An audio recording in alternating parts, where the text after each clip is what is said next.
আজকে দোয়ার আয়োজন। তার ফাঁকে যেহেতু আগামীকালে আমাদের সেই দীর্ঘদিনের কাঙ্ক্ষিত যে নির্বাচনের জন্য, যে গণতন্ত্রের জন্য আমরা এই লড়াই করেছি, আজকের আমাদের প্রধান অতিথি ঢাকা ৫ আসনের মা মাটি ও মানুষের নেতা, এই ঢাকার একদম তৃণমূল থেকে যিনি গড়ে উঠেছেন, আন্দোলন সংগ্রামে যিনি অগ্রণী ভূমিকা পালন করে অনেক এই ফ্যাসিস্ট হাসিনার দ্বারা অনেক নির্যাতন এবং জেল জুলুমের শিকার হয়েছেন, প্রত্যেকটা নেতা কর্মী এবং গণমানুষের সাথে যার সম্পর্ক, সে আমাদের আলহাজ নবিউল্লাহ নবী ভাই ঢাকা ৫ আসনে আমাদের বিএনপি মনোনীত সংসদ সদস্য পদপ্রার্থী।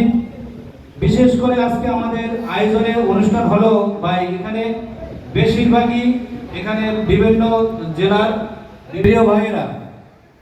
আমার এই ডেমরা যাত্রাবাড়িতে পথ চলা দীর্ঘ 18 বছরের ভাই হয়তো জানেন, দুঃসময় আমাদের এক বড় ভাই যিনি মারা গিয়েছিল, বৃহত্তর ডেমরা থানা ছাত্রদলের সভাপতি ছিলেন মরহুম জামাল উদ্দিন খান শাহিন ভাইয়ের হাত ধরে আমার এই অঞ্চলে পথ চলা ভাই। এই যাত্রাবাড়ি যে একটা মামলায় খালদা যে 1 নম্বর আসামি, নবী ভাই সহ আসামি, শাহিন ভাই আসামি ছিলেন, সে আমার গ্রামেও তিনি গিয়ে পালিয়ে থাকতে হয়েছিল। আজকে আমি এই সভায় আমি শাহিন ভাইকে স্মরণ করছি। শাহিন ভাইয়ের সাথে পথ চলার সুবাদে নবী ভাইয়ের সাথে অনেক দিনের সম্পর্ক, যদিও আমি এই অঞ্চলে এবং মিশে আছি। যখন দুঃসময় ছিল তখনও আমরা আমাদের ক্লাবের আয়োজনে নবী ভাইকে প্রধান অতিথি করে আমরা অনেক প্রোগ্রাম করেছি। আমাদের মূল লক্ষ্য ছিল জনাব আলহাজ নবিউল্লাহ নবী ভাইকে এই ডেমরা যাত্রাবাড়ির কর্তা হিসাবে আমরা চেয়েছিলাম, যেটা আজকে আমরা সেই সফল হয়েছি। কোনটা নমিনেশন দিয়েছে দল, কিন্তু এখনো পুরোপুরি সফল হয়নি, কারণ আমাদের সামনে নির্বাচন।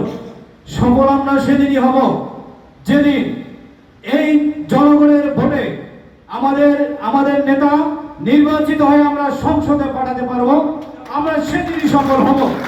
কিন্তু এটা কেবল একজন নবিউল্লাহ নবী ভাই তিনি করবেন তা নয়, আমাদের প্রত্যেককে নবিউল্লাহ নবী ভাই হতে হবে এবং তার পাশে থাকতে হবে, কাজ করতে হবে। নবী ভাই নির্দেশ দেবে আমরা কাজ করব তা নয়। আমরা এই বৃহত্তর যাত্রাবাড়ি ডেমরার গণমানুষের জন্য, উন্নয়নের জন্য, মানুষের কথা বলার জন্য সংসদে তাকে আমরা পাঠাবো এবং সেটা নির্বাচনের মাধ্যমে সুষ্ঠু ভোটে একটা নির্বাচন হবে। আমরা বিপুল ভোটে সারা বাংলাদেশকে দেখিয়ে দিতে চাই, আমরা জনাব তারেক রহমান আমাদের ভারপ্রাপ্ত চেয়ারম্যানকে দেখিয়ে দিতে চাই যে ডেমরা যাত্রাবাড়ির মানুষ নবিউল্লাহ নবী ভাইয়ের ঘাঁটি, এবং এখানে যাতে বড় বড় বাজেট এবং উন্নয়নমূলক কাজের জন্য দৃষ্টিগোচর হয়, আমাদের বিএনপি হাইকমান্ডের দৃষ্টিগোচর হয়, সেটা কেবল নবী ভাইকে বিপুল ভোটে নির্বাচনের মধ্য দিয়ে আমরা দেখে দিতে চাই। সেজন্য আমরা আগামীকাল থেকে আমরা ঘরে ঘরে বড় আকারে আমরা কোনো সভা সমাবেশের মধ্যে নাই, আমরা যে যার স্তর থেকে ঘরে ঘরে আমরা আমাদের নবী ভাইয়ের সালাম আমরা পৌঁছে দেব এবং নবী ভাইকে জয়যুক্ত করার জন্য আমরা আরো কৌশল অবলম্বন করব।